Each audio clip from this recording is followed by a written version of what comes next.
22வது வினாவை இங்கே கவனியுங்கள். ஓவை மையமாக கொண்ட வட்டத்தின் மீது பி கியூ ஆர் எஸ் எனும் 4 புள்ளிகள் இருக்கு.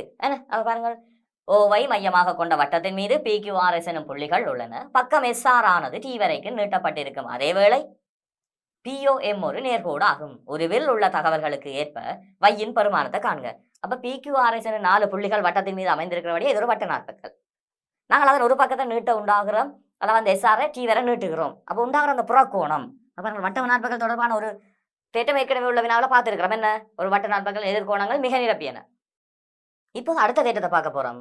வட்ட நாட்பக்கல் இந்த ஒரு பக்கத்தை நீட்ட உண்டாகும் புறக்கோணம் பாருங்கள், ஒரு பக்கத்தை நீட்டுவதால் உண்டாகிற அந்த புறக்கோணம் கியூஆர்டி அது என்பதை என்ன தந்திருக்கு. அதன் அகத்தெதிர்கோணத்துக்கு சமன். இந்த அகத்தெதிர்கோணத்துக்கு சமன் அது 80 பாக. பாருங்கள், மிக இலகுவாக நாங்கள் இங்க குறிச்சிருக்கோம். இது 80 பாக, மிக இலகுவாக நாங்கள் கண்டுபிடிச்சிட்டோம்.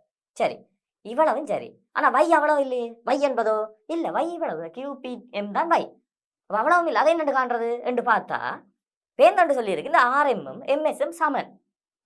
இது ஒரு நான் இது பாருங்கள் மையத்திலிருந்து வரைஞ்சிருக்கிறோம். ஆகவே இந்த கோணத்தை பற்றி என்ன சொல்லலாம்?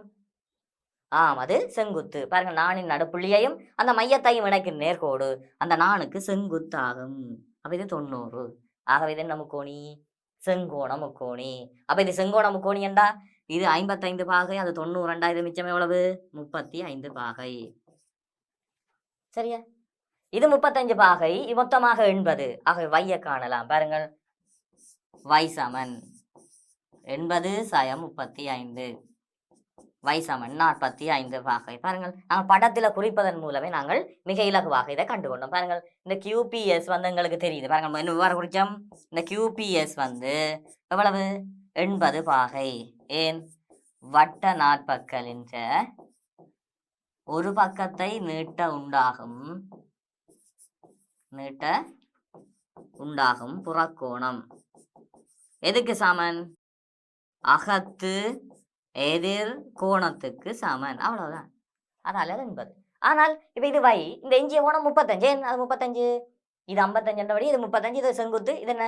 அதாவது நான் இந்த நடுப்புள்ளிய மையத்தை இணைக்கிற கூட அதுக்கு செங்குத்து. அப்ப இதை நாங்கள் எழுதலாம் வைசாக 35 தான் 80.